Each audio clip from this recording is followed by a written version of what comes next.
When I was a young kid, I was really interested in genetics.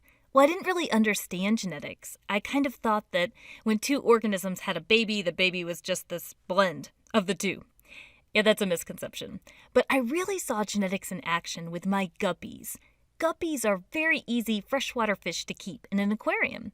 But they have two things that I think are especially cool. They have live birth, which means there are no eggs, like many other fish. And second, they have a lot of babies. They also eat their babies, but I don't think that's especially cool. So as you can see, that is not part of my cool fact list. Anyway, when my surviving baby guppies grew up, they would have all kinds of cool traits. These traits were carried by their DNA, their genetic material, which is found in their body cells. But sometimes I would forget which mother was the mother of the baby guppy, because there were several mother fish in the tank, and I wanted to keep track of inheritance in my guppy notebook. So what would have been very cool to have at that time? Some biotechnology. Biotechnology is the merge of biology and tech, and it's constantly changing. It includes topics such as PCR, cloning, and genetic engineering. It's also an awesome field. We're going to talk about one of the biotechnologies that could have, well, potentially, helped me determine the genetic relationships of my guppies. If, as a young kid I had access to it, although it's becoming way more common in classrooms now. And that biotechnology is gel electrophoresis. Gel electrophoresis can be used to separate molecules based on how big they are, their size, and it's especially useful with DNA. Let's look at DNA real quick. So here is a guppy cell, here's the nucleus in the guppy cell, here's the DNA in the nucleus of the guppy cell. And if you were to zoom into the DNA, here is a nucleotide, which is a building block of DNA. See those phosphates in the nucleotides? They're a bit negative. Well, they contribute a negative charge anyway to the DNA. So if we look at this whole DNA here, it gives that DNA a negative charge. That's a big deal because gel electrophoresis, which again separates molecules based on size, relies on the fact that DNA molecules have a negative charge.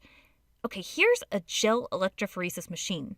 The point of the machine is to be able to have an electrical charge running through a gel. So here's the gel, typically made of agarose. Agarose is a polysaccharide polymer, which if you remember from our biomolecule video, polysaccharides are carbohydrates. Yeah, usually agarose comes from seaweed. The agarose gel itself lets the DNA molecules travel within it. One end of the gel has these holes called wells. The wells are where the DNA is placed into. The area of the gel where the wells are is negatively charged, and the area of the gel here is positively charged. So guess where the DNA will travel towards?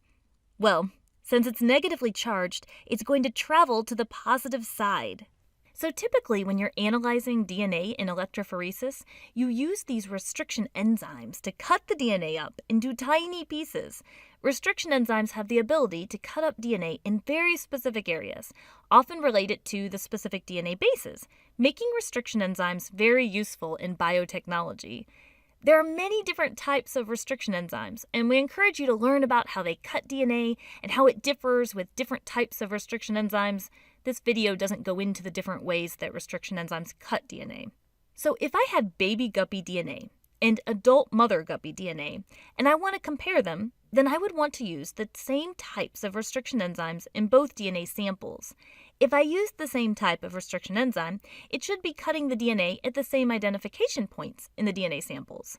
However, unless the mother and baby guppy are clones, and they're not, those pieces that result after the restriction enzyme is done with them may be differently sized because the DNA of the baby and mother guppy had some differences in the sequence of their DNA bases. So the DNA samples both are cut up into multiple pieces by the same type of restriction enzyme, and then those samples are loaded into the gel. Sample 1 and sample 2. If we turn on the machine and let the DNA run through the gel, the DNA moves towards the positive side. But some pieces of that cut up DNA will move faster or slower than other pieces. Longer DNA pieces tend to have a higher molecular weight. They take more time to make it across the gel when you compare it to shorter DNA pieces which move at a faster rate. So, what you end up with is that these DNA fragments spread out, with the longer pieces closer to the wells and the shorter pieces closer to this opposite side of the gel. These are called DNA bands, but to see them, you usually need to stain the gel itself and view it under a UV light. Now, let's compare the DNA bands in this hypothetical, simplified guppy situation. The bands aren't going to be identical because these fish are not clones, but I can compare how similar the bands are and compare that to other mother guppy samples to look for relationships.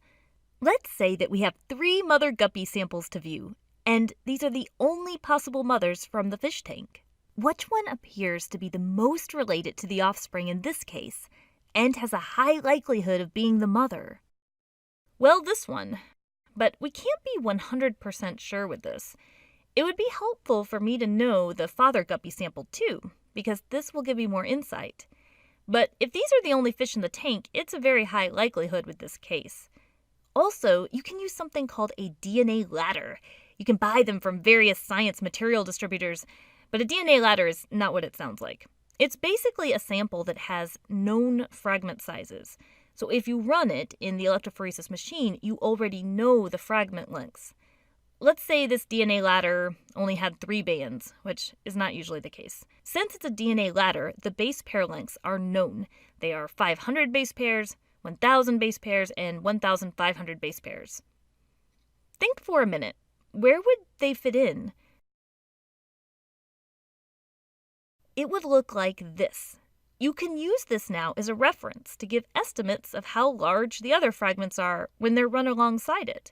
And if you want to be closer to the value, you can use a semi-log graph, something to look up. So why do we care about gel electrophoresis? It's not likely I'll be actually using this with my guppies anyway, right? Well, perhaps, but gel electrophoresis is often a step used in determining relatedness with different species, which helps scientists better classify organisms. It's also used as part of DNA fingerprinting.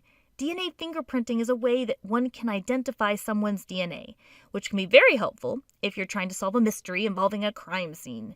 If you have a DNA sample from a crime scene, you can go through the steps of gel electrophoresis to compare it to the suspect DNA to see the likelihood of a match.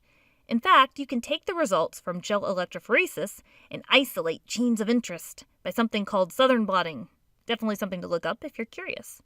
Gel electrophoresis is one of many awesome tools in biotechnology. Well, that's it for the Amoeba Sisters, and we remind you to stay curious.